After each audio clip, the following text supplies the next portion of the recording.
Hello, all of you here and all of you there. My name is Vince, and yesterday I cut my hair. You might ask why that is relevant, and while I really don't know, I have a mask. That's the extent of my Dr. Seuss writing I've been working on. Every time I get an opportunity to share charitable giving with you, there's the standard narrative that always comes up. We're self-funded. This place exists because so many of us contribute to Friends Church on a monthly basis. And it's incredible.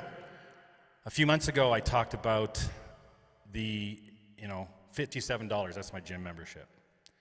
And I don't know about you, but there's been times in my life where I've just made a donation to the gym. Like I didn't actually go. I just contributed financially. And I might feel bad, so I'd go once. And I tell you, if you just did leg day, like once a year at the gym, it wouldn't really have much of an impact on my life, would it?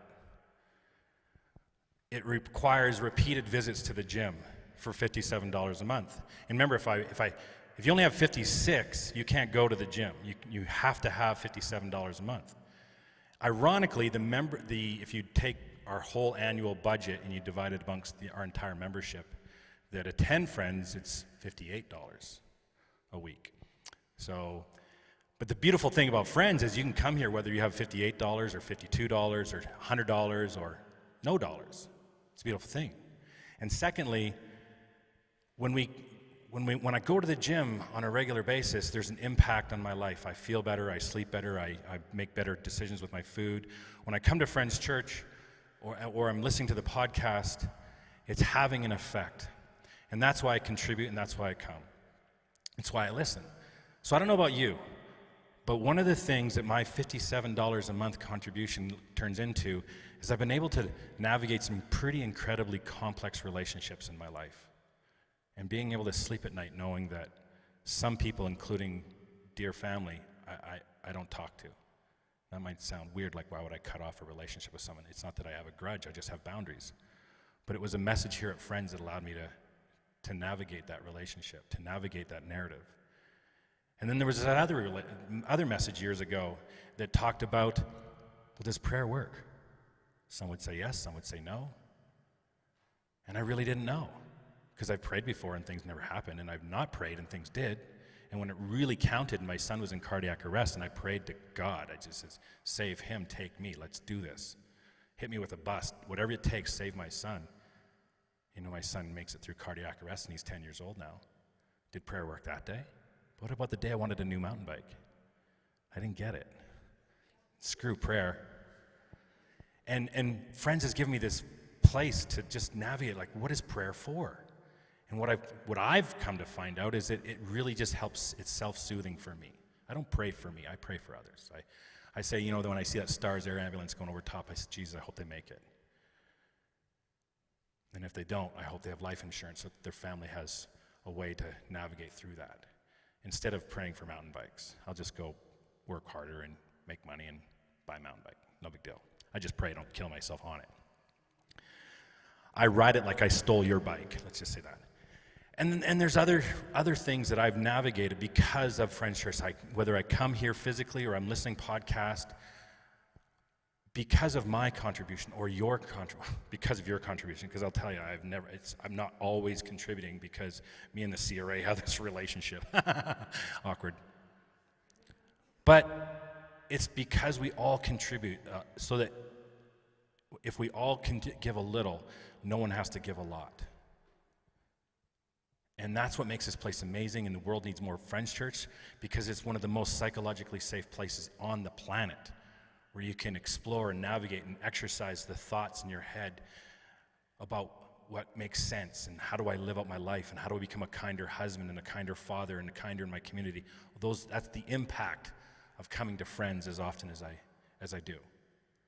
It's the impact of your contribution, and whether it's $57 or more or less, it really doesn't matter.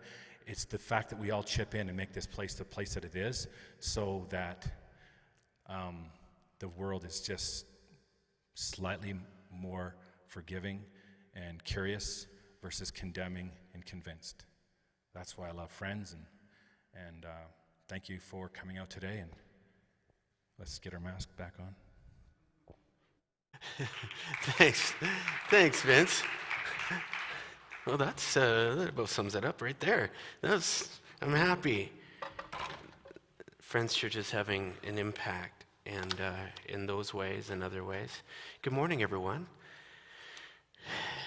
Okay. Everyone okay this morning? Just not? All right, this is good. I love, the fact that we have faces in this place. It's a little bit more of a friendly environment. So I had a big intro to my message kind of written, and last night I was watching TV and saw this CBC documentary, and it was about a series of churches that are connected, and Kathy and I just stumbled into it, and I went, wait, what's going on here? This CBC, this is a church service going on, they're recording it. So we just kind of jumped in, and it seemed like a pretty exciting documentary on a series of churches and the people in it. They had the cameras in on church services, big bands and smoke and lights, and it was just, the performance was amazing, and they pan across the audience, and all these people are standing and in this expressive state of singing, and then it flashed to the speaker, and then they would take the cameras into homes where groups were meeting to study the Bible. And there was another time where someone after the service was coming up and asking for help from one of the pastors, and the pastor's praying for that person. It was fascinating. I'm like, wow, this CBC is doing this. Everything just seemed so positive, so upbeat, so exciting about what was happening within these type of communities that were all kind of connected. And then halfway into the documentary, the tone changed quite a bit, and they began interviewing people that were no longer apart. They were people that had once attended. And each of them had a different story, but I remember one in particular. She couldn't stop herself from crying. She's saying, it's sad. I look at some of the video that you guys have put together, and it stirs up memories. I miss sometimes that I once spent in that community, but there is a deep sadness in me that a lot of what I learned, a lot of what I believed in that season didn't actually end up working for me. Like it was, I believed all these things, and then in life it was so much different. And she came to the point where she just said, I couldn't reconcile what I believed and what I was experiencing in that community, and then what my real life was. And so she stepped out, she walked away.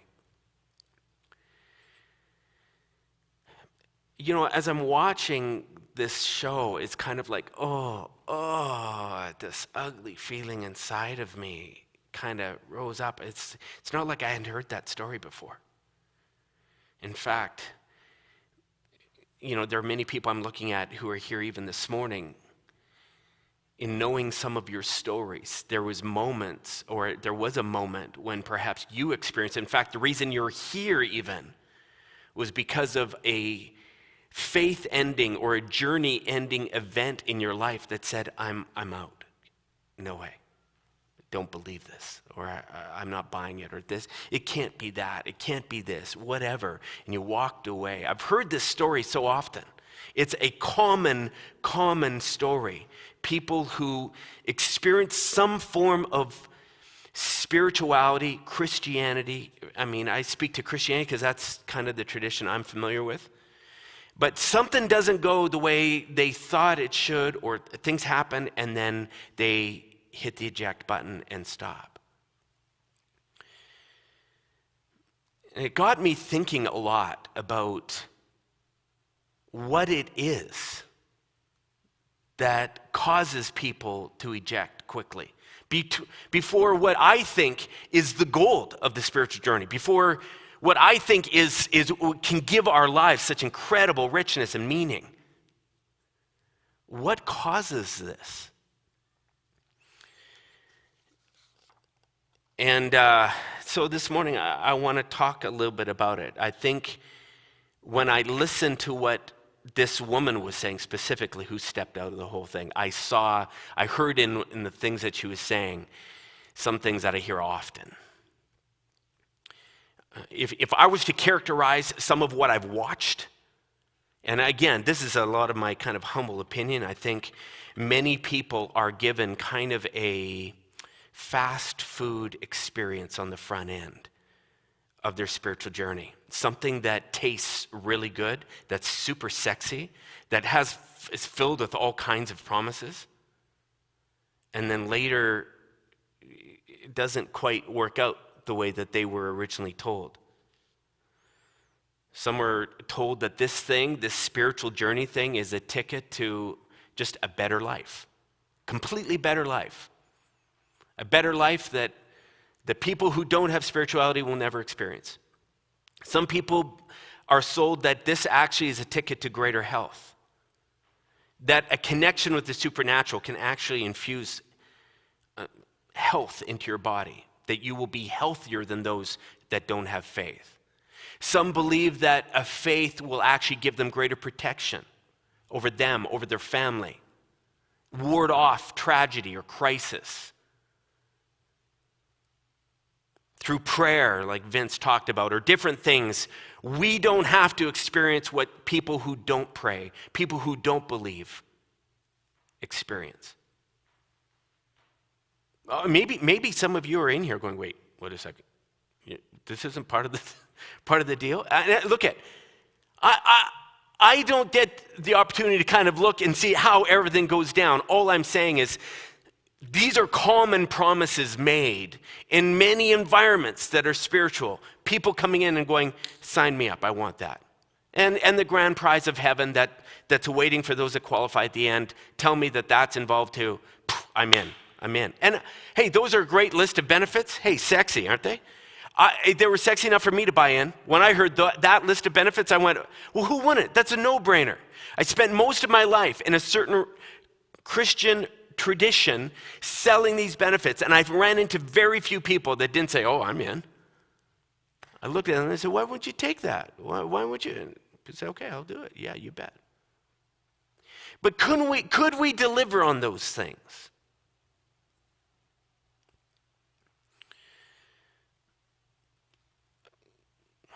Look, I've been at this thing a long time now. Shit, I've been a pastor now for like 20 some years. 27, 28 years, 29. Watched a lot of different stuff. And I'm kind of at this point right now where I think there's probably a couple things that I think everyone that wants to sign up for this thing should know. And that's what I'm going to give you this morning. In fact, two things. I want to talk about a mindset. It's kind of like an expectation that I think people need to have right-sized when they come in. And then I want to talk about a practice. And I'm going to kind of talk about them in two separate containers, almost like two messages. And I think they're very interrelated, but I'll show you that at the end. So just be patient with me. First one I want to talk about is this mindset. It's called, it's not about me.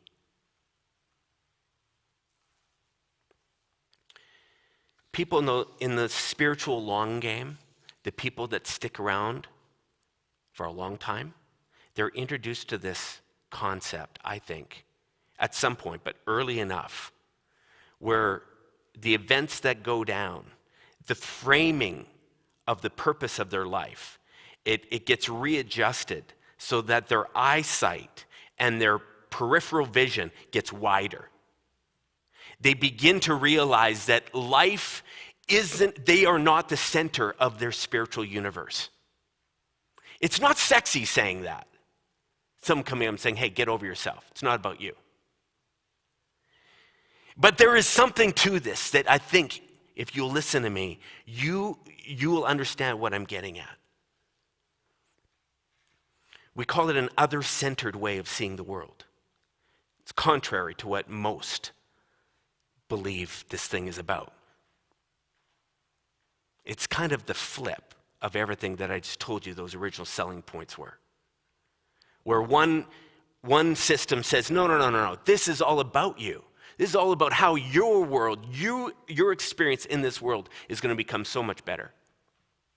This side says, well, it may, but it will make your world around you better.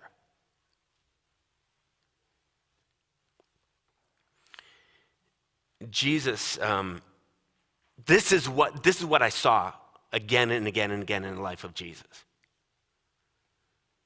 And his followers weren't always following the plan. I think they came into this thing with these other expectations, and Jesus was continually going, whoa, wait, what are we doing here? Hey. One night he catches them completely off guard. They're sitting around a table, and the way the story is told, each of his followers are trying to kind of earn the spot of sitting next to Jesus, looking like they're the man. They're Jesus' wingman. They're in this jockeying game going on, like Jesus loves me more, a little bit more than you. I think I'm a little more important than you, whatever. He's doing that. And in the middle of all that, Jesus pulls off something. He actually gets up and he disrobes. He throws a towel around his waist.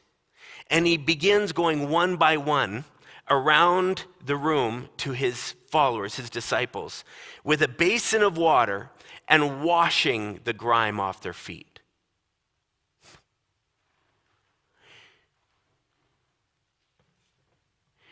I don't think it took long for that room to go like dead silent. They're like, what the heck? Jesus is doing this one at a time, and he comes around to a guy named Peter, and Peter looks at Jesus and says, no way are you washing my feet. You're the rabbi. I'm just a disciple. You ain't washing my feet. Jesus looks at him and says, Peter, if you don't let me wash your feet, you'll have no part of me. It's like he's looking at Peter and saying, if you don't get the importance of what I'm doing here, if you don't understand how critical it is that I'm the one doing this for you, you've missed it. He gets done and he says, okay, guys, I have just done something for you as an example. This is symbolic of what this whole thing is about. It's so that you will do this for one another. You will do this for your world.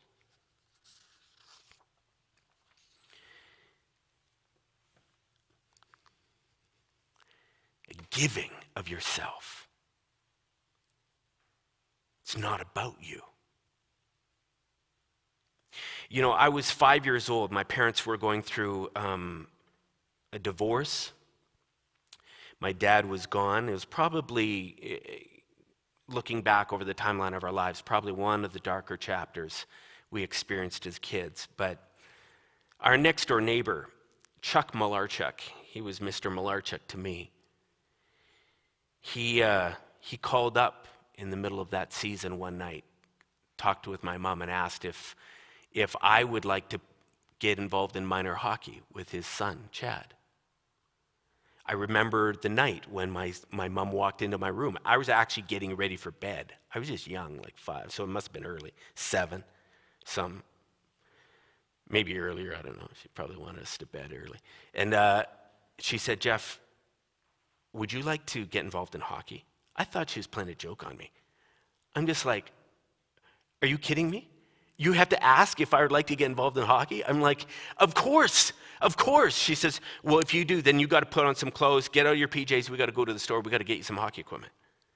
I remember going down to Sears, 16th Avenue, 14th Street, right there, and walking into that hockey department of that store at that time, which I remember was like Disneyland, and a guy helping get all dressed. Mom said I wanted to sleep in my skates that night. I was like so intoxicated with the excitement of playing hockey. For the next 7 years, while my mom gutted out multiple jobs as a single-parent family, trying to put food on our table, Mr. Malarchuk, he played the role of hockey dad for me. He took me to practices. He took me to games. He tied my skates when I wasn't strong enough.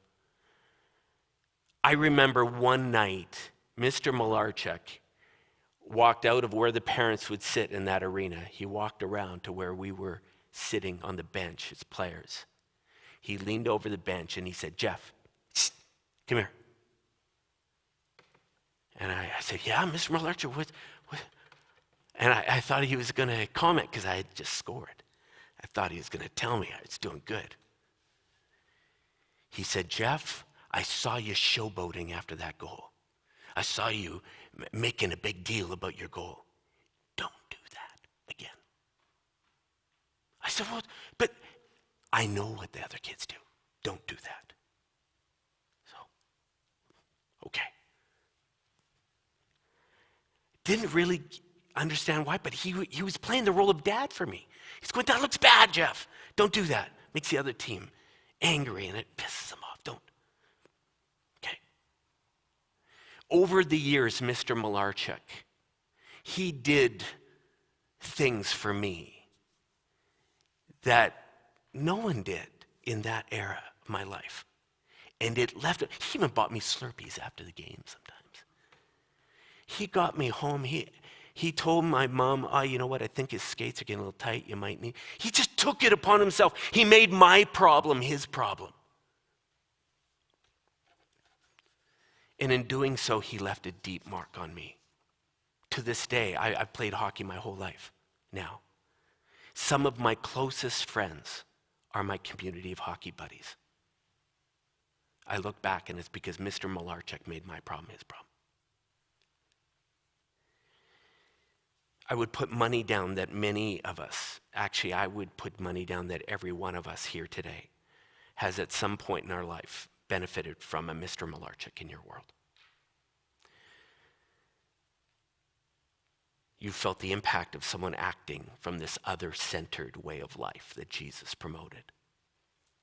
Someone offered you perhaps their car, lent you a ride, gave you a ride. Someone lent you something. Someone vouched for you. Perhaps they helped you get a job that you otherwise wouldn't have gotten. Someone stood up and defended you when others were on the attack. Someone forgave you after a boneheaded move you made.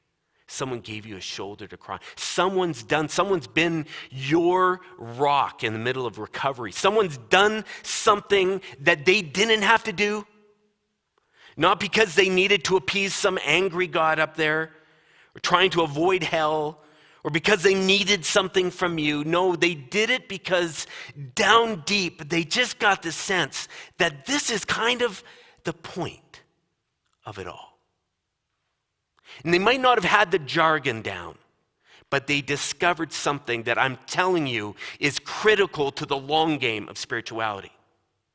And it's this mindset that says, this isn't all about me.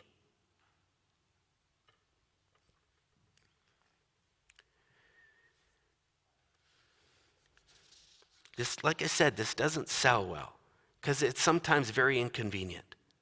Sometimes it will cost you money that you have plans for. Sometimes it will cost you time and energy. Sometimes you will have your best plans laid out, and then this nudge comes from inside or internal, a little poke in the ear, whatever it is, and you begin to see an opportunity, a cause. Something starts bending you in some way, and you go, "Oh, I could actually do something here for that might change something for them."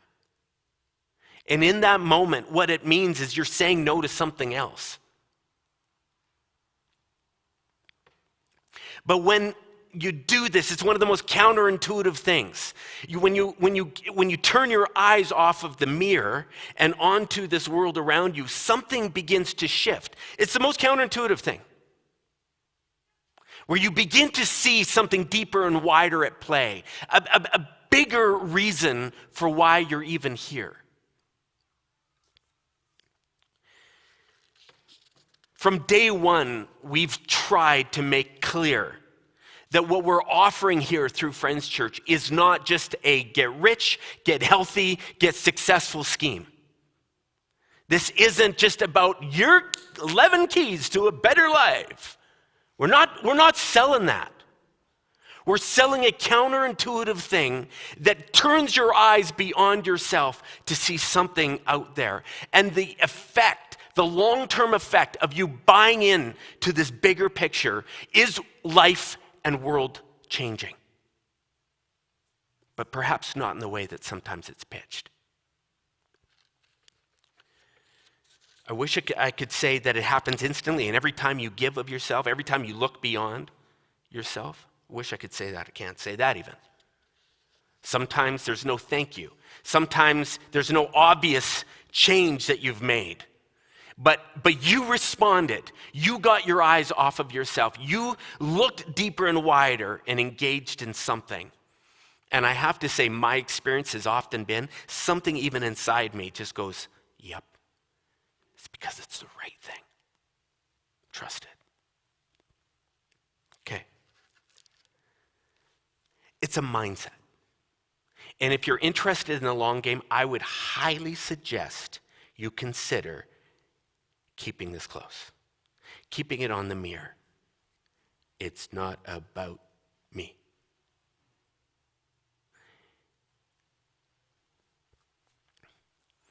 Some of you will do this so well.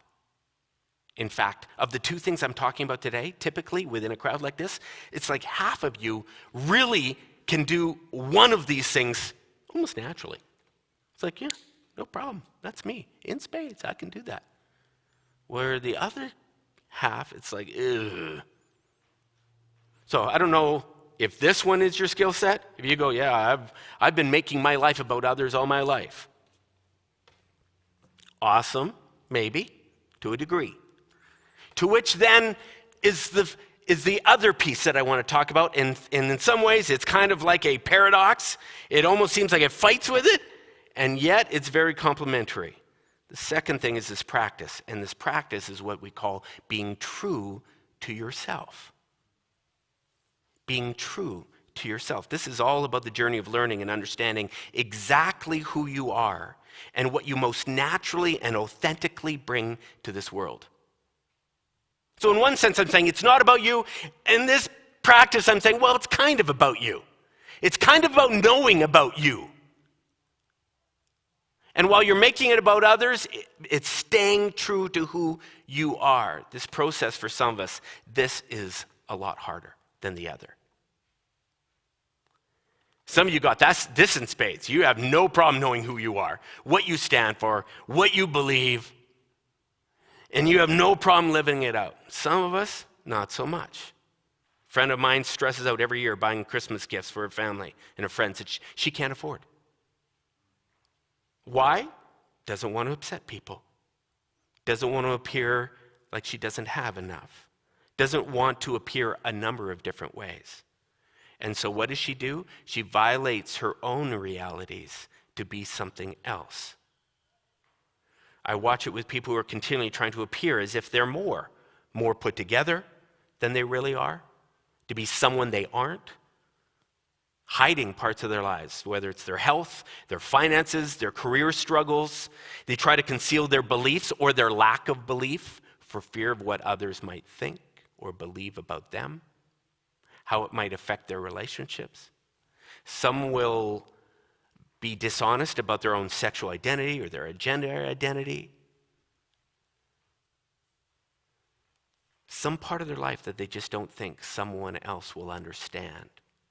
Sometimes there are some who aren't living authentically because they just honestly don't even understand themselves and what's going on and who they are. Now, I say that because I would fall into that category. Part of it was I was afraid to be who I am. For some, I've grown up like that. I'm very people-pleasing oriented early on. And part of it was I didn't understand why I was doing certain things, what was causing it. And so I was living in a way that was often colliding with who I actually am.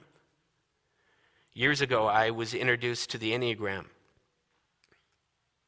Well, before I say that, let me just give you an example. So, my people-pleasing tendencies, I would often say yes to people. Yes to anything I was needed or asked. I remember one Sunday after the service, we're running, and it happened to be a Sunday where we had this big family gathering happening at our place. And so Kathy was really stressed the night before because we just had way too much going on. But of course, as a people pleaser, I'm saying yes, and we'll host it, and we'll do this and everything. And so Kathy's like, you better be home shortly after church.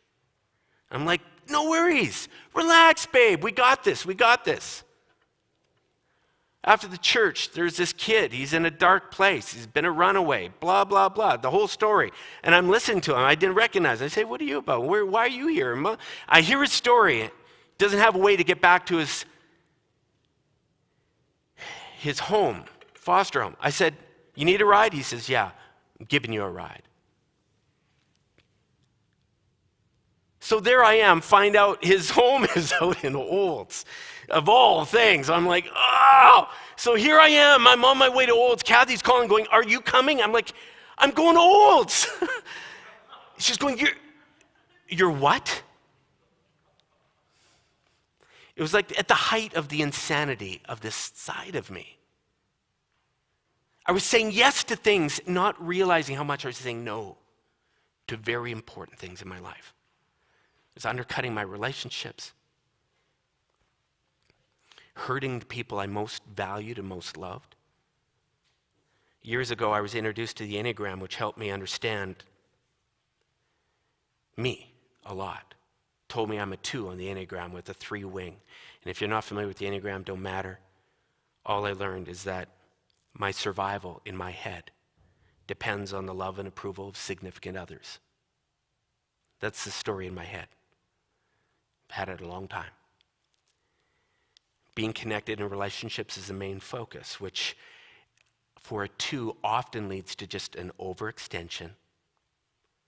Why? Because we need people to like us and approve of us. So it's yes, yes, yes, yes, yes, yes. Let me do that. Let me do this. Let me help. Let me.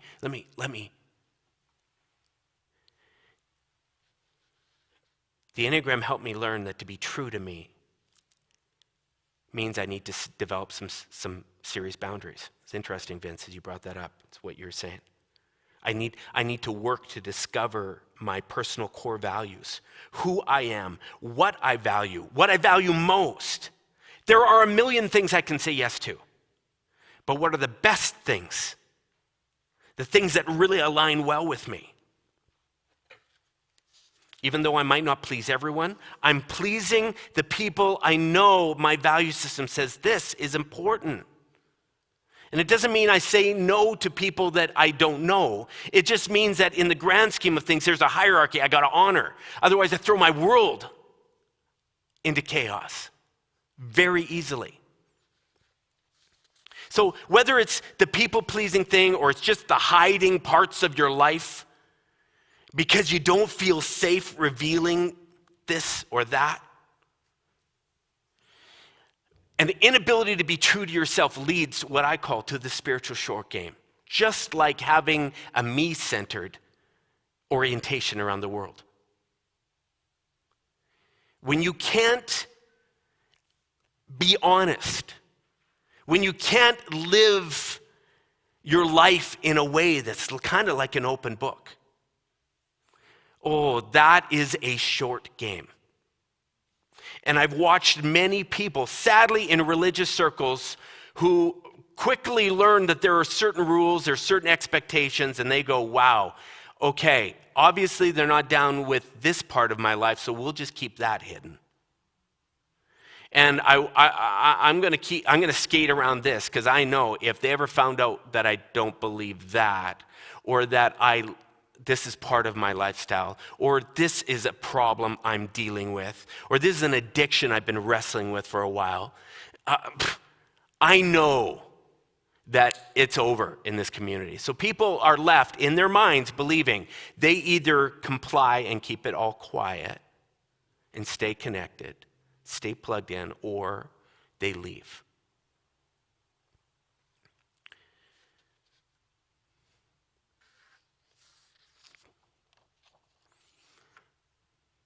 Be true to yourself.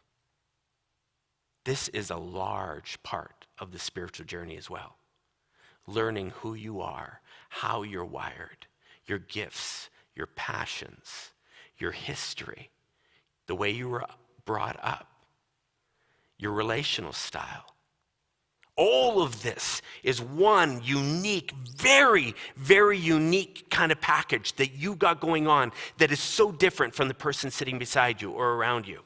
You got something going on in your world that is so different than everyone else. And your spirituality is going to look different than everyone else. That's the reality. So part of the game and staying in this game and getting to the gold, getting to the parts where the spiritual journey transforms you and transforms your world, it is critical that you do the work of figuring out who it is you are. And is the life you're living right now truly true to you? That's why on Sundays, you'll hear us every now and then. We'll just attack a part of our lives, about our journeys, that someone would go, is that even spiritual? Yes. Because if you can get a hold of this, if you can think deeply about how you resonate around this area here, it will tell you some keys about who you are. And then you take that into your greater journey. We're all about self-learning and self-development and awareness of what it is. Why am I doing the things I'm doing? All of this is part of the spiritual journey. I know many of you have heard this. Sometimes what we don't need is more learning. Sometimes what we need is a reminder of what the hell it is we're doing here. Just again and again. Because there's some people that are getting disillusioned, even coming out on a Sunday, and then they get midweek and things start happening in their world that they weren't expecting. Difficulties in their journeys. And they're going, you know what? I don't know if I got staying power here. I think I need to just step out. I want to talk to you right now. If you can keep these things at the forefront of your mind, it's not about you. It's not about me, Jeff. Back up. And then wait, continue to be true to me. If you could keep both of those in your pockets, I think you got a fighting chance to get into the gold. Let me ask you something. Is one of these easier for you than the other? Is there one of these? I know the first one, saying it's not about me, I got all day long. That's just part of my wiring. It's like, what, you need something? Sure, I'll help. I have been involved in causes, I've been up to my eyeballs in all kinds of projects that were never mine. It's almost killed me. Part of my journey has been on this other side of going, wait, what are you doing here, Jeff? You are going to make a difference in your world, but boy, I tell you, laser your focus here, pal.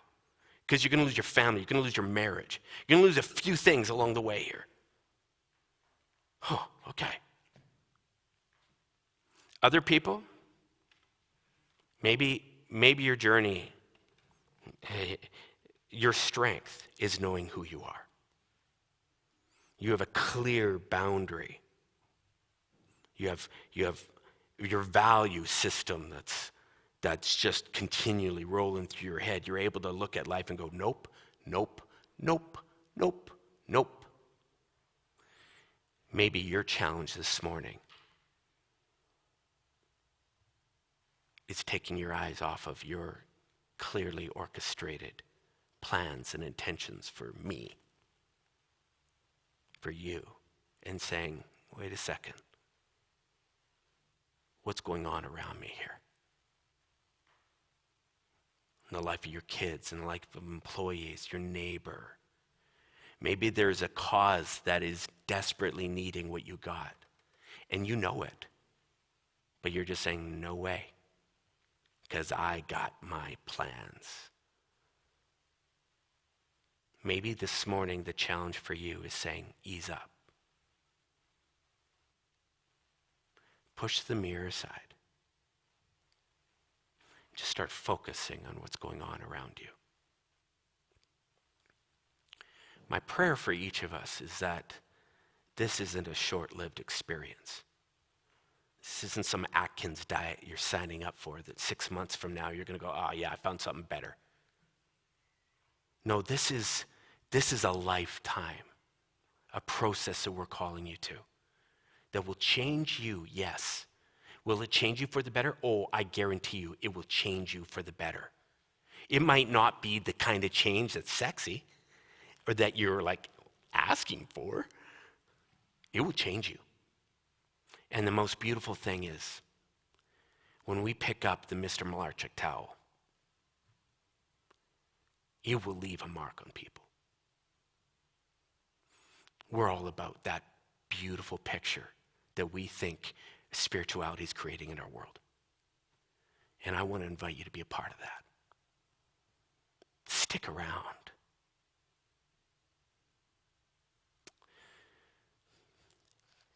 Prayer is one of those complicated things. I've stopped praying like Vince, asking for petty little things, but prayer does something for me. It just orients me. I become more aware of what I believe, this thing that I am part of something bigger and wider that I don't even get. And when I pray, when I just soften myself, when I open my ears and I just state what I want for this world, for the people around me, when I ask the divine for guidance to live out these things that I'm talking about, something changes inside of me. And so I just want to take a moment as I close to just pray. I want to pray for all of us today. It's not some magic button, but maybe it'll work for you the way it does for me, and that it just focuses me on why I'm here. God, divine, I invite your spiritual eyes and ears and sensitivities and awareness to the world that's around me. I pray, God, that the thing inside of me that fights for doing it my way, God, I'd just be aware of it, and I could just yield to something bigger and not let it run the whole show.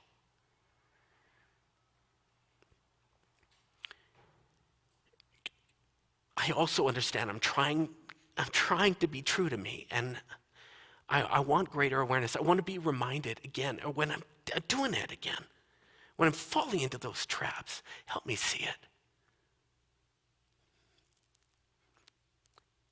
And may the impact of my life, God, be like that of Mr. Malarchuk. Yeah. I pray that my life would leave a beautiful taste and a mark in the lives of those around me. And I pray that for anyone here, listening live or on YouTube, may we live lives that leave a mark. Amen. All right. Have a good week, you guys. Would you do this? Would you stick those two things on your mirror? Remember, it's not about you, and man, be true to you. All right, good. Have a great week. We'll see you next week. Vince is up. Tell me what you're going to do it on. But he's telling me it's amazing. It's unbelievable. So you'll want to be around for that. Enjoy the heat. Stay cold, all right? Go Flames, go. All right.